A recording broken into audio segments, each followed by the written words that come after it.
जय हिंद दोस्तों आज हम देखने वाले हैं ज्ञान बिंदु का पॉलिटी का शॉर्ट्स नोट। तो चलिए शुरू करते हैं। तो प्लासी का युद्ध कब हुआ था? तो प्लासी का जो युद्ध हुआ था 1757 ईस्वी में हुआ था। बक्सर का युद्ध कब हुआ था? तो बक्सर का युद्ध जो हुआ था वो 1764 ईस्वी में हुआ था। किस एक्ट के तहत पहली बार कंपनी के प्रशासनिक और राजनीतिक कार्यों में मान्यता मिली? तो ये 1773 का जो रेगुलेटिंग एक्ट है उसके तहत मिला था। किस एक्ट के तहत केंद्रीय प्रशासन की नींव रखी गई? तो यह 1773 का जो रेगुलेटिंग एक्ट था उसके तहत रखी गई थी। अगला क्वेश्चन देखते हैं। किस अधिनियम के तहत बंगाल के गवर्नर को बंगाल का गवर्नर जनरल पद नाम दिया गया? तो ये भी 1773 का जो रेगुलेटिंग एक्ट था उसके तहत रखा गया था। बंगाल के प्रथम गवर्नर जनरल कौन बना? तो लॉर्ड वारेन हेस्टिंग बना था बंगाल का पहला गवर्नर जनरल। किस अधिनियम के तहत कोलकाता में 1774 ईस्वी में एक उच्चतम न्यायालय की स्थापना की गई थी? तो यह 1773 का रेगुलेटिंग एक्ट के तहत इसकी स्थापना की गई थी। किस एक्ट ऑफ सेटलमेंट कब लाया गया? एक्ट ऑफ सेटलमेंट कब लाया गया? तो 1781 ईस्वी में एक्ट ऑफ सेटलमेंट लाया गया था। रेगुलेटिंग एक्ट की कमियों को दूर करने के लिए किस एक्ट को लाया गया? तो एक्ट ऑफ सेटलमेंट को रेगुलेटिंग एक्ट की कमियों को दूर करने के लिए लाया गया था।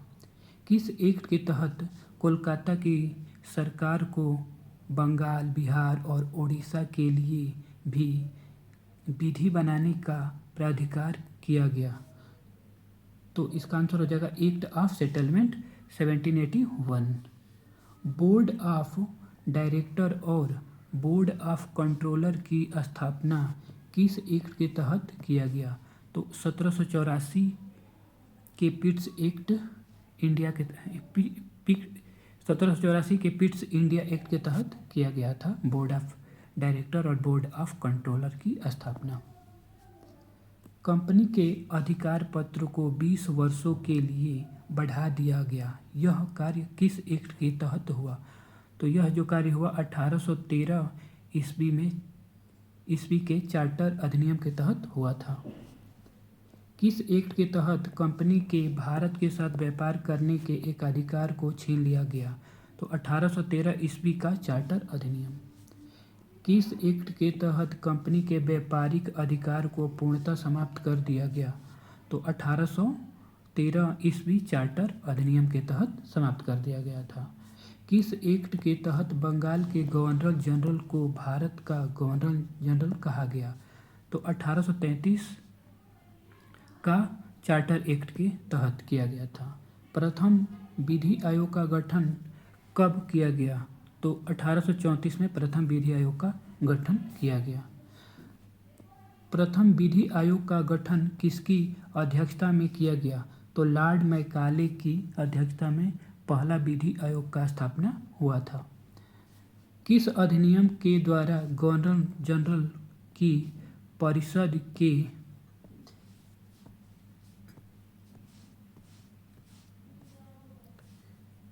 के एवं प्रशासनिक कार्यों को अलग कर दिया गया? तो 1853 ईस्वी का चार्टर अधिनियम के तहत अलग कर दिया गया था। किस अधिनियम के तहत बोर्ड ऑफ डायरेक्टर तथा बोर्ड ऑफ कंट्रोलर को समाप्त कर दिया गया? तो 1858 ईस्वी का भारत शासन अधिनियम के तहत समाप्त कर दिया गया था। भारत के गवर्नर जनरल का नाम बदलकर वायसराय किस अधिनियम के तहत किया गया? तो 1858 ईस्वी के अधिनियम के तहत किया गया था। भारत के अंतिम गवर्नर जनरल कौन थे? तो लॉर्ड कैनिंग जो थे वो भारत के अंतिम गवर्नर जनरल थे। भारत के प्रथम वायसराय कौन थे? Lord Canning. विभागीय प्रणाली का प्रारंभ किस अधिनियम के तहत हुआ? तो 1861 ईस्वी का जो भारत परिषद अधिनियम था उसके तहत हुआ था। गवर्नर जनरल को पहली बार अध्यादेश जारी करने का अधिकार किस अधिनियम के तहत दिया गया? तो 1861 ईस्वी के अधिनियम के तहत दिया गया था। 1862 में लॉर्ड कैनिंग ने 3 भारतीयों को विधान परिषद में मनोनीत किया। वे कौन कौन थे? तो बनारस के राजा, पटियाला के महाराजा और sir Dinkar Rao. East India company को किस अधिनियम के तहत भंग किया गया? तो 1873 का अधिनियम के तहत ईस्ट इंडिया कंपनी को भंग किया गया। ईस्ट इंडिया कंपनी को कब भंग किया गया? तो 1 जनवरी 1884। महारानी विक्टोरिया को भारत का समागी कब घोषित किया गया? तो 28 अप्रैल 1876 ईस्वी को किया गया था। अप्रत्यक्ष चुनाव प्रणाली की शुरुआत किस अधिनियम के तहत हुआ? 1892 ईस्वी भारत परिषद अधिनियम। किस अधिनियम के तहत राजस्व एवं बजट पर बहस करने का अधिकार दिया गया? तो 1892 ईस्वी का अधिनियम के तहत। मार्ले मिंटो सुधार किस अधिनियम को कहा जाता है? तो 1909 ईस्वी का भारत शासन अधिनियम को मार्ले मिंटो का सुधार कहा जाता है। पहली बार मुस्लिम समुदाय के लिए पृथक प्रतिनिधित्व का उपबंध किस अधिनियम के तहत किया गया? तो 1909 के अधिनियम के तहत किया गया। केंद्रीय और प्रांतीय विधान परिषदों को पहली बार बजट पर बहस करने का अधिकार किस अधिनियम के तहत किया गया? तो 1909 के अधिनियम के तहत किया गया। मत देने का अधिकार किस अधिनियम के तहत दिया गया? तो जो वोट देने का अधिकार है 1909 के मार्ले मिंटो के सुधार के तहत दिया गया। सांप्रदायिक निर्वाचन का जनक किसे माना जाता है? तो सांप्रदायिक निर्वाचन का जनक मार्ले मिंटो को माना जाता है। प्रथम भारतीय कौन थे जिन्होंने वायसराय की कार्यपालिका परिषद का सदस्य बनाया गया? तो सत्येंद्र प्रसाद सिन्हा को बनाया गया था। भारत में ब्रिटेन के सभी संवैधानिक प्रयोगों में से सबसे कम समय तक चलने वाला अधिनियम कौन था? तो 1909 ईस्वी का अधिनियम। मेंटेगू चेम्सफोर्ड सुधार किस अधिनियम को कहा जाता है? तो 1919 ईस्वी का भारत शासन अधिनियम को मेंटेगू चेम्सफोर्ड सुधार कहा जाता है। केंद्र में द्विसदनात्मक विधायिका की स्थापना किस अधिनियम के तहत किया गया? तो 1919 ईस्वी के अधिनियम के तहत कहा गया। प्रांतों में द्वैध शासन प्रणाली का परिवर्तन किस अधिनियम के तहत हुआ? तो 1919 ईस्वी के अधिनियम के तहत हुआ। प्रांतों में द्वैध शासन के जनक किसे कहा जाता है? तो लियोनस कार्टियस को द्वैध शासन का प्रांतों में द्वैध शासन का जनक माना जाता है। एक लोक सेवा आयोग का गठन किस अधिनियम के तहत हुआ? तो 1919 ईस्वी के अधिनियम के तहत हुआ। पहली बार केंद्रीय बजट को राज्यों के बजट से अलग कब किया गया? तो 1919 के अधिनियम के तहत केंद्रीय बजट को राज्यों के बजट से अलग किया गया था। वैधानिक आयोग का गठन किस अधिनियम के तहत हुआ? तो 1919 के अधिनियम के तहत हुआ। महिलाओं को पहली बार वोट देने का अधिकार किस अधिनियम के तहत दिया गया? तो 1919 के अधिनियम के तहत महिलाओं को पहली बार वोट देने का अधिकार मिला। 1919 ईस्वी का भारत शासन अधिनियम के समय इंग्लैंड के प्रधानमंत्री कौन थे? तो लॉर्ड जॉर्ज थे 1919 ईस्वी के समय इंग्लैंड का प्रधानमंत्री। कौन सा अधिनियम साइमन कमीशन के रिपोर्ट पर आधारित है? तो 1935 ईस्वी का भारत शासन अधिनियम जो है वो आधारित है साइमन कमीशन के रिपोर्ट के आधार पर, जिसका बहुत विरोध हुआ था। 1935 ईस्वी के अधिनियम में कितने अनुच्छेद और कितने अनुसूचियाँ थी? तो इसमें 321 अनुच्छेद और 10 अनुसूचियाँ थी। प्रांतीय स्वायत्तता किस अधिनियम से संबंधित है? तो 1935 का भारत शासन अधिनियम से प्रांतीय स्वायत्तता संबंधित है। प्रांतों में द्वैध शासन को समाप्त किस अधिनियम के तहत हुआ? तो प्रांतों में द्वैत शासन का समाप्त 1935 के भारत शासन अधिनियम के तहत हुआ। केंद्र में द्वैत शासन की स्थापना किस अधिनियम के तहत हुआ? तो 1935 के अधिनियम के तहत द्वैत शासन का स्थापना हुआ केंद्रों में। 1935 के भारत शासन अधिनियम को गुलामी का अधिकार पत्र किसने कहा था? तो जवाहरलाल नेहरू जी ने कहा था। संघीय न्यायालय की व्यवस्था किस अधिनियम के तहत हुआ? 1935 का भारत शासन अधिनियम के तहत हुआ था। भारत परिषद का अंत किस अधिनियम के तहत हुआ? 1935 के अधिनियम के तहत हुआ।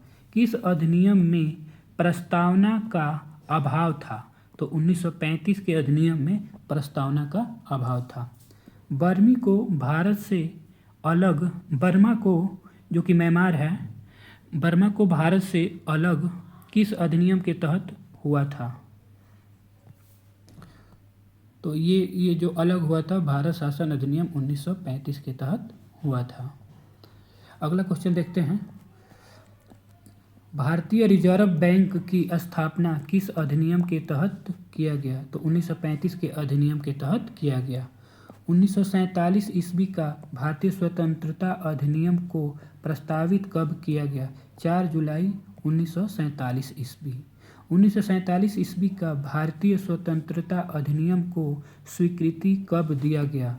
तो इसका आंसर हो जाएगा 18 जुलाई 1947 को भारतीय स्वतंत्रता अधिनियम को स्वीकृति मिली। संविधान सभा विधानमंडल के रूप में कार्य किस अधिनियम के तहत करती थी? 1947 के अधिनियम के तहत। संविधान सभा का गठन कब किया गया? जुलाई 1946 ईस्वी में संविधान सभा का गठन किया गया। कैबिनेट मिशन के सदस्य कौन कौन थे? तो क्रिप्स, लॉरेंस, एलेक्जेंडर। इसका ट्रिक होता है कॉल। कैसे? क्रिप्स, एल लॉरेंस और ऐसे Alexander. Stewart Cripps, Patrick Lawrence तथा एवी एलेक्जेंडर कैबिनेट मिशन के सदस्य थे। भारत के लिए संविधान सभा का विचार सर्वप्रथम स्वराज पार्टी ने कब रखा? तो 1924 में रखा था। संविधान सभा की प्रथम बैठक कहाँ हुई थी?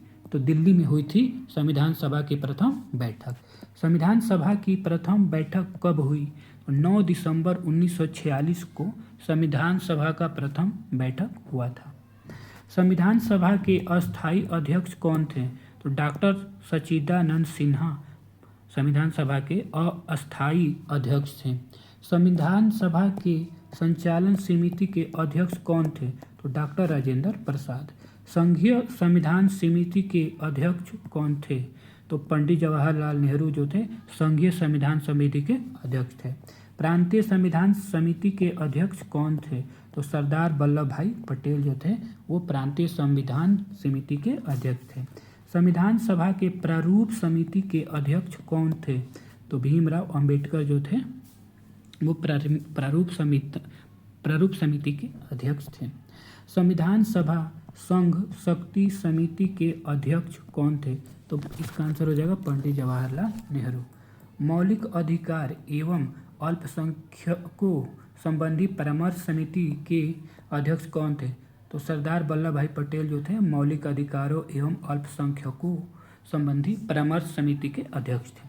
राष्ट्र ध्वज संबंधी तदर्थ समिति के अध्यक्ष कौन थे? तो राजेंद्र प्रसाद जो थे वह राष्ट्रीय ध्वज संबंधी तदर्थ समिति के अध्यक्ष थे। संविधान सभा में अनुसूचित जनजाति के सदस्यों की संख्या कितनी थी? तो संविधान में अनुसूचित जनजातियों के सदस्यों की संख्या 33 थी। संविधान सभा में महिलाओं की संख्या कितनी थी? तो 15 थी। संविधान सभा के अस्थायी अध्यक्ष कौन थे? तो राजेंद्र प्रसाद जो थे वो संविधान सभा के अस्थायी अध्यक्ष थे। संविधान सभा में अस्थायी अध्यक्ष के तौर पर राजेंद्र प्रसाद को कब चुना गया? तो 11 दिसंबर 1946 को चुना गया था। संविधान सभा के उद्देश्य प्रस्ताव को कब पेश किया गया? तो संविधान सभा के उद्देश्य प्रस्ताव को 13 दिसंबर 1946 को पेश किया गया था। संविधान सभा में उद्देश्य प्रस्ताव को किसने पेश किया था? तो जवाहरलाल नेहरू ने संविधान सभा में उद्देश्य प्रस्ताव को पेश किया था। संविधान सभा में उद्देश्य प्रस्ताव को स्वीकृति कब दी गई? तो 22 जनवरी 1947 को संविधान सभा में उद्देश्य प्रस्ताव को स्वीकृति दी गई थी। संविधान सभा का प्रारूप किसने तैयार किया? तो BN राव जो थे वो संविधान सभा का प्रारूप तैयार किए थे, BN राव। प्रारूप समिति का गठन कब किया गया? तो 29 अगस्त 1947 को प्रारूप समिति का गठन किया गया था। प्रारूप सदस्यों की संख्या कितनी थी? तो प्रारूप सदस्यों की संख्या 7 थी। संविधान सभा में अंबेडकर का पहली बार निर्वाचन कहाँ से हुआ था?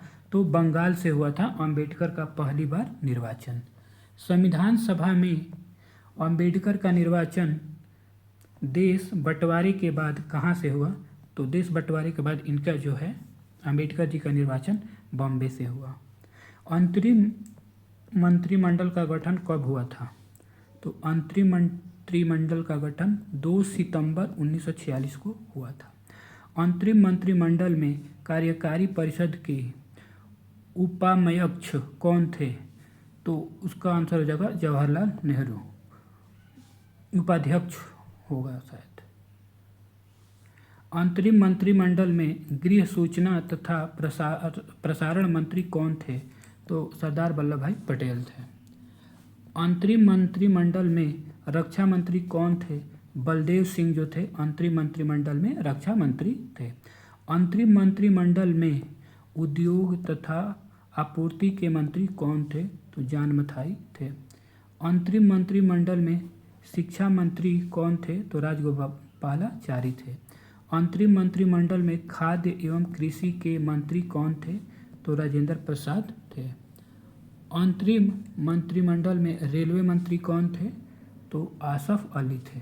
अंतरिम मंत्रिमंडल में श्रम मंत्री जो थे वो जगजीवन राम थे। अंतरिम मंत्रिमंडल में कार्य, खान एवं बंदरगाह मंत्री कौन थे? तो CH भाभा जो थे वो थे।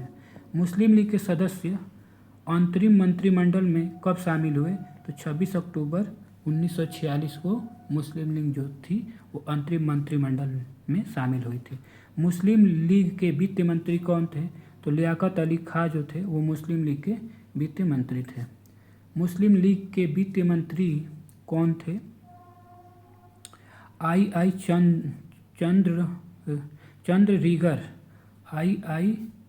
चंद्र रीगर जो थे वो मुस्लिम लीग के वित्त मंत्री थे। मुस्लिम लीग में विधि मंत्री कौन थे? तो विधि मंत्री जो थे वो थे जोगेंद्र नाथ मंडल। मुस्लिम लीग में संचार मंत्री कौन बने? तो अब्दुल राव नश्तर जो थे वो मुस्लिम लीग में संचार मंत्री बने। मुस्लिम लीग में स्वास्थ्य मंत्री कौन बने? तो गजानंतर अली खां जो थे वो मुस्लिम लीग के स्वास्थ्य मंत्री थे। संविधान सभा का पुनर्गठन कब किया गया? तो 31 अक्टूबर 1948 को संविधान सभा का पुनर्गठन किया गया। प्रारूप समिति ने अपना रिपोर्ट कब पेश किया? तो 21 फरवरी 1948 को प्रारूप समिति ने अपना रिपोर्ट पेश किया था।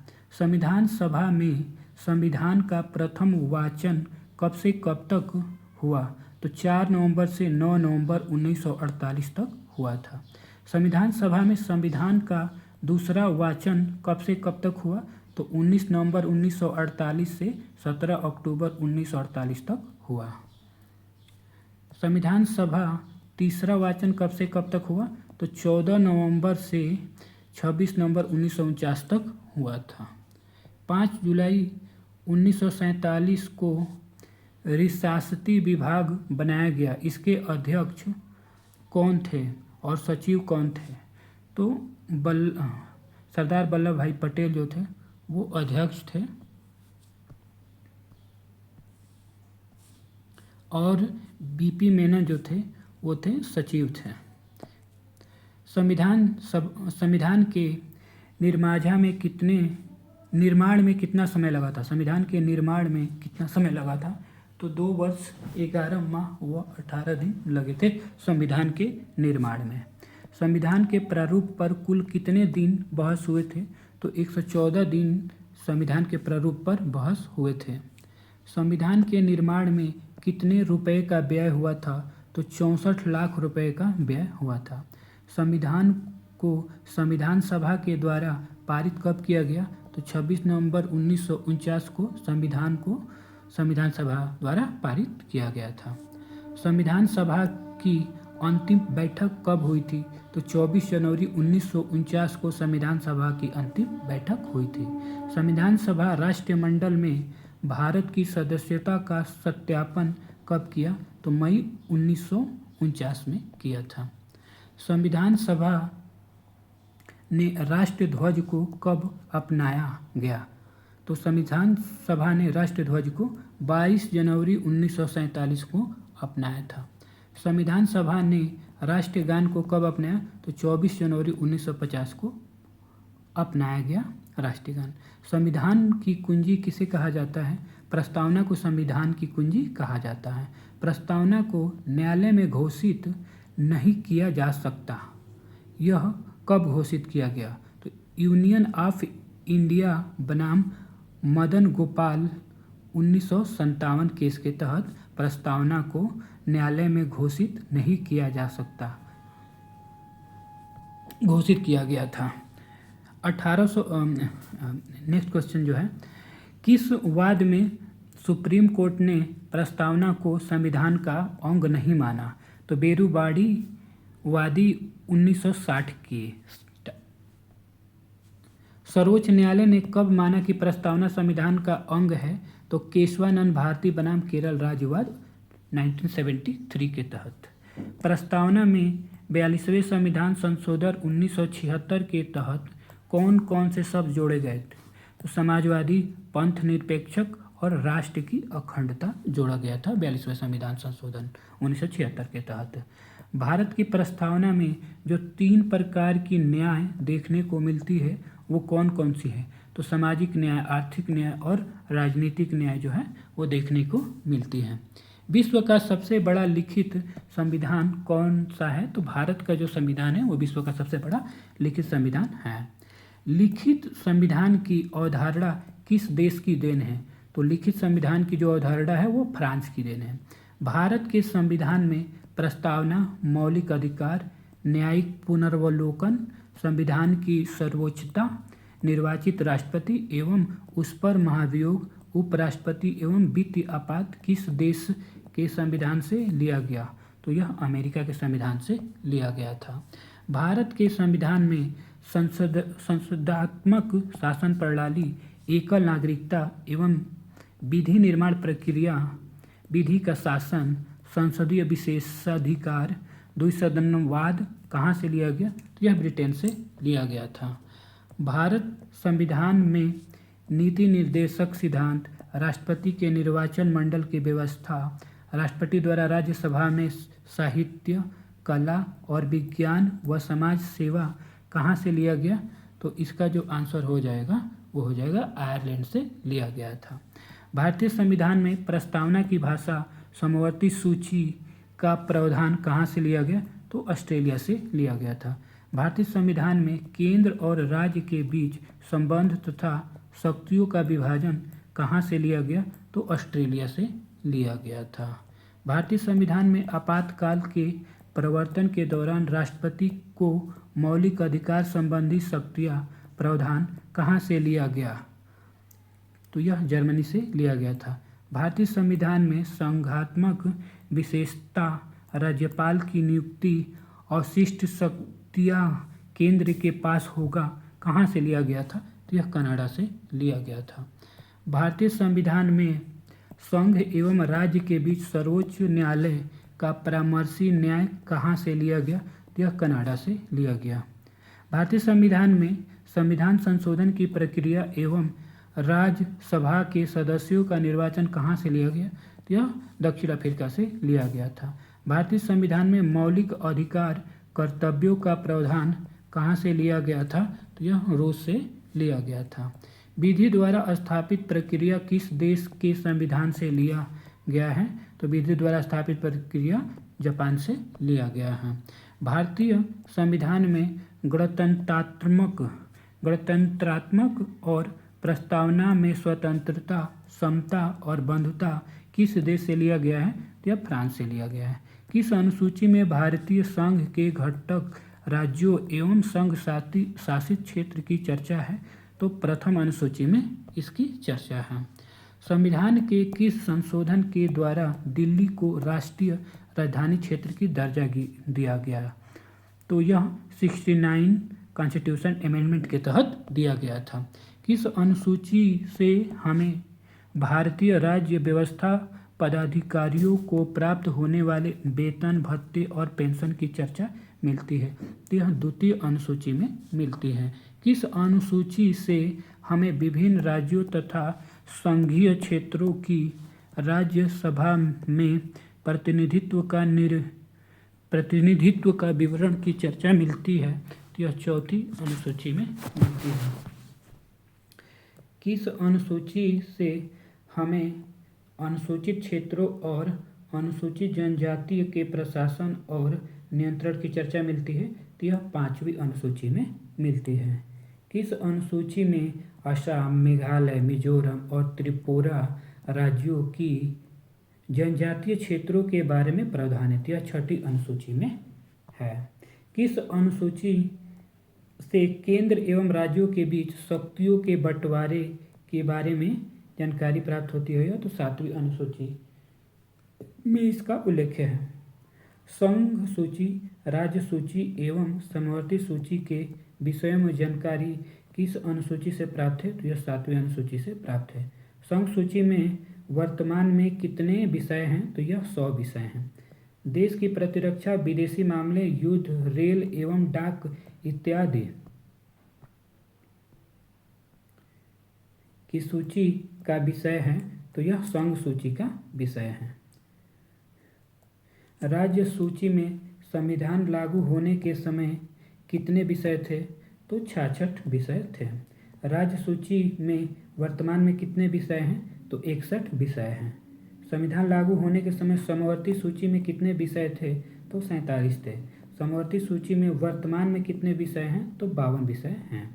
किस अनुसूची में 22 भाषाओं का उल्लेख है? तो यह 8वें अनुसूची में 22 भाषाओं का उल्लेख है। सिंधी को 8वीं अनुसूची में शामिल कब किया गया? तो यह 21वें संविधान संशोधन 1967 में किया गया था। कोंकणी, मणिपुरी तथा नेपाली को 8वीं अनुसूची में कब शामिल किया गया था? तो यह 71वां संविधान संशोधन 1992 में किया गया था।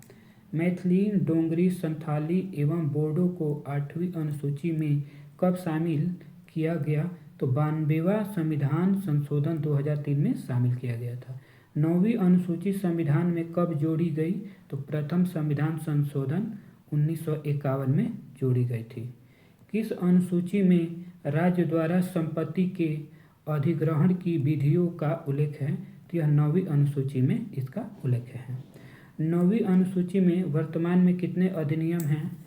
तो 9वीं अनुसूची में वर्तमान में 284 अधिनियम हैं। 10वीं अनुसूची संविधान में कब जोड़ी गई थी? तो यह 52वां संशोधन 1985 में जोड़ा गया था, जो दल बदल से रिलेटेड था। दल बदल संबंधी प्रावधान किस अनुसूची में है? तो यह 10वीं अनुसूची में है। 11वीं अनुसूची संविधान में कब जोड़ा गया? तो 73वें संविधान संशोधन 1993 के तहत 11वां अनुसूची जोड़ा गया था। 11वां अनुसूची में कुल कितने विषय हैं? तो 11वां अनुसूची में 29 टोटल विषय हैं। 12वीं अनुसूची संविधान में कब जोड़ा गया? तो 74वें संविधान संशोधन 1993 में जोड़ा गया था। स्थानीय स्वशासन के विषय में जानकारी किस अनुसूची से प्राप्त होती है? तो यह 12वीं अनुसूची से प्राप्त होती है। 12वीं अनुसूची में कितने विषय हैं? तो 12वीं अनुसूची में 18 विषय हैं। जूनागढ़ रियासत को किस संग्रह के आधार पर मिलाया गया था? तो जनमत संग्रह के आधार पर जूनागढ़ रियासत को मिलाया गया था। देशी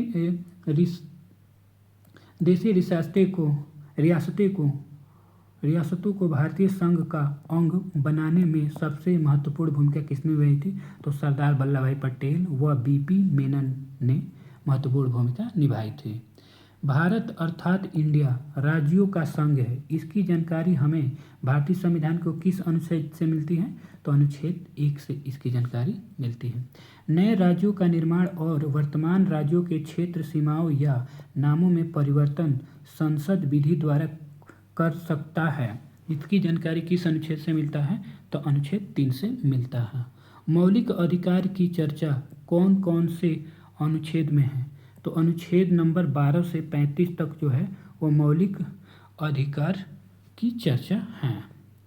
नेक्स्ट क्वेश्चन देखते हैं, नीति निर्देशक तत्व किस अनुच्छेद में है? तो अनुच्छेद 36 से अनुच्छेद 51 तक नीति निर्देशक तत्व की चर्चा है, जो कि आयरलैंड से लिया गया है।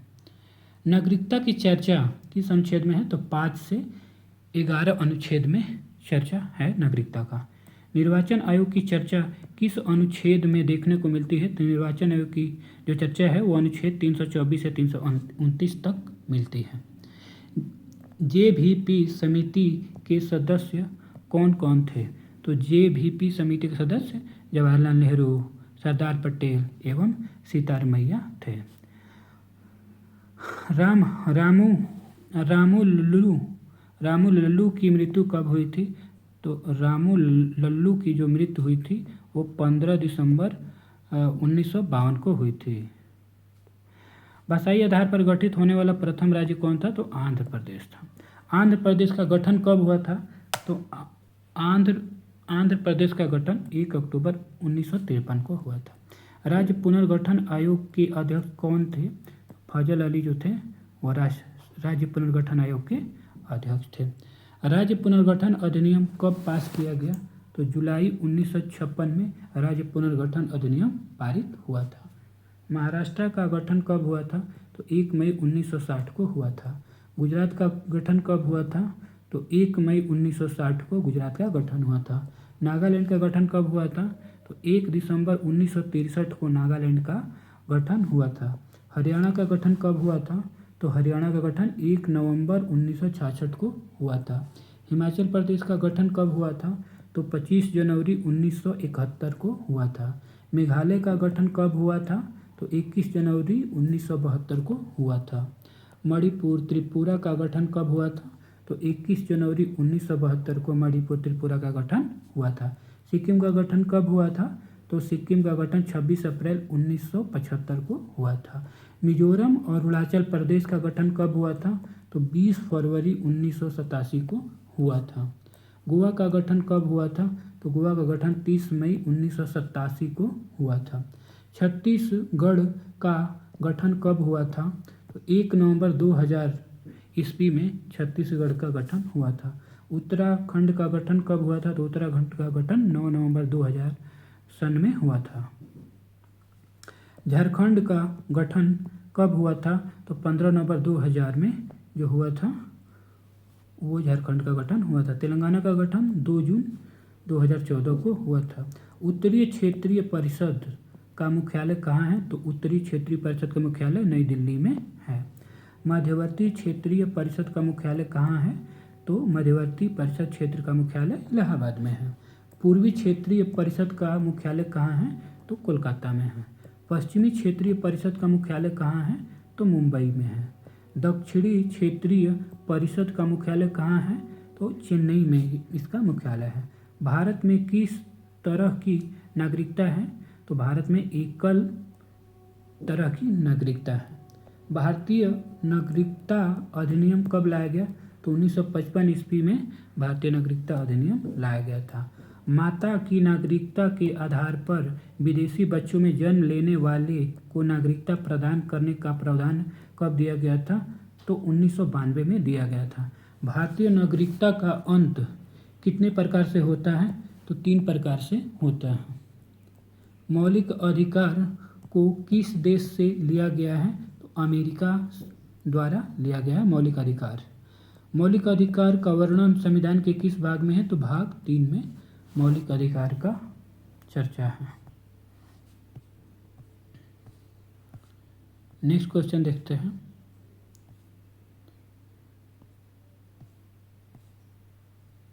भारत का अधिकार पत्र भारत का अधिकार पत्र मैग्ना कार्टा संविधान के किस भाग को कहा जाता है? तो भाग 3 को कहा जाता है। मौलिक अधिकारों की सुरक्षा के लिए व्यक्ति उच्च न्यायालय में किस अनुच्छेद के तहत जा सकता है? तो अनुच्छेद 226 के तहत जा सकता है। मौलिक अधिकार की सुरक्षा के लिए व्यक्ति उच्चतम न्यायालय किस अनुच्छेद के तहत जा सकता है? तो अनुच्छेद 32 के तहत जाया जा सकता है।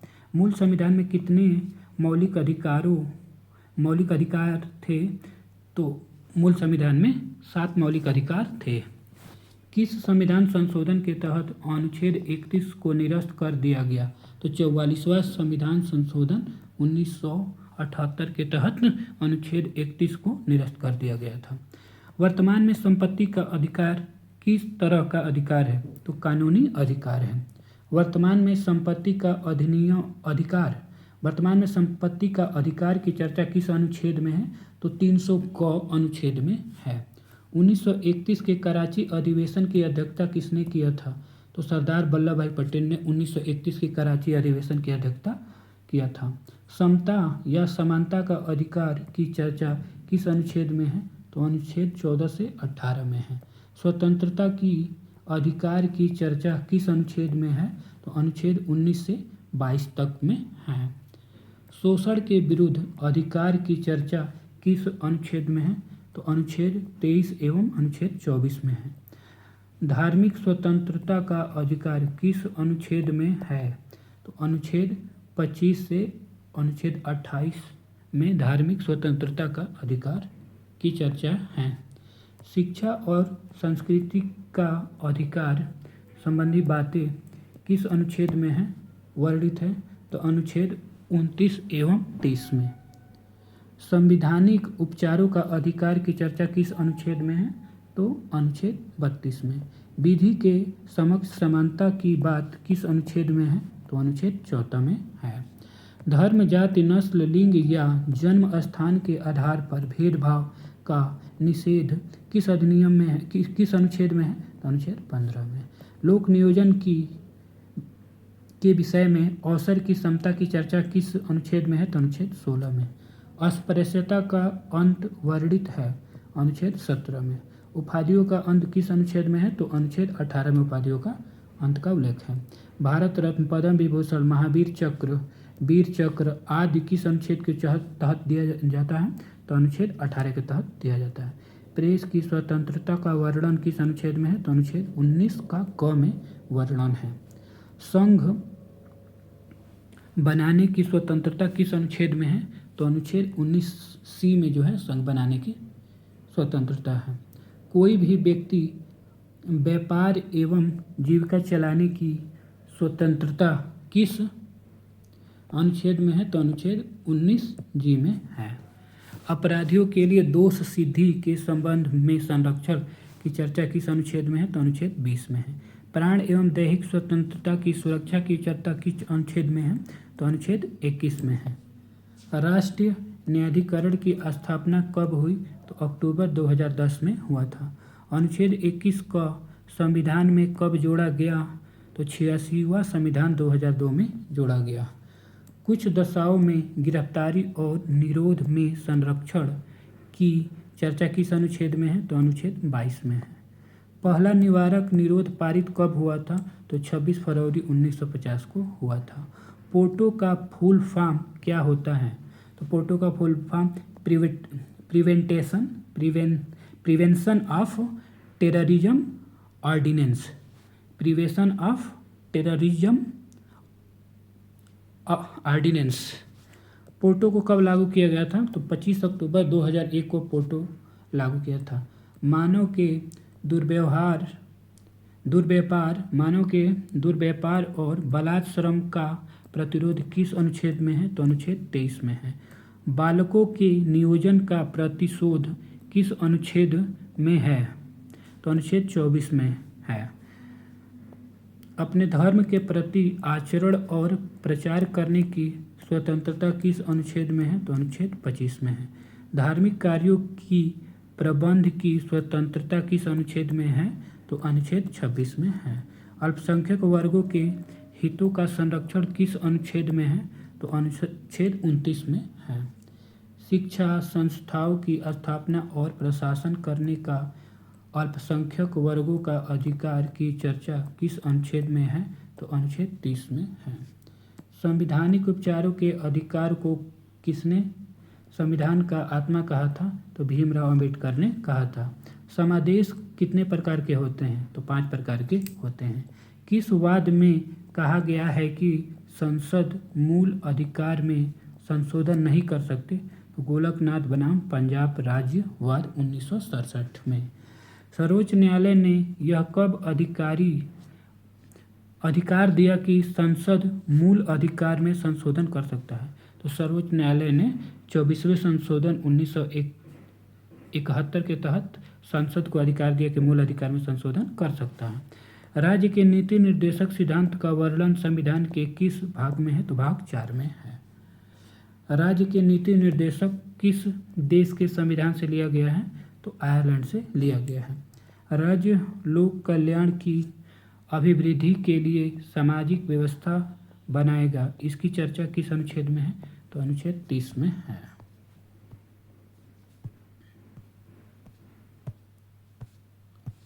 अगला क्वेश्चन देखते हैं। आर्थिक न्याय प्राप्त करने के सिद्धांत का उल्लेख किस अनुच्छेद में है? तो अनुच्छेद 39 में है। पुरुष और स्त्री सभी नागरिकों को जीविका के पर्याप्त साधन प्राप्त करने का अधिकार किस अनुच्छेद में है? तो अनुच्छेद 39 का क में है। पुरुष स्त्रियों को दोनों को समान कार्य के लिए समान वेतन की चर्चा किस अनुच्छेद में है? तो अनुच्छेद 39 का घ में है। ग्राम पंचायत का संगठन किस अनुच्छेद में है? तो अनुच्छेद 40 में है। अभी के लिए 250 क्वेश्चन ही सॉल्व करते हैं। अगले वीडियो में आगे की चर्चा की जाएगी। जय हिंद।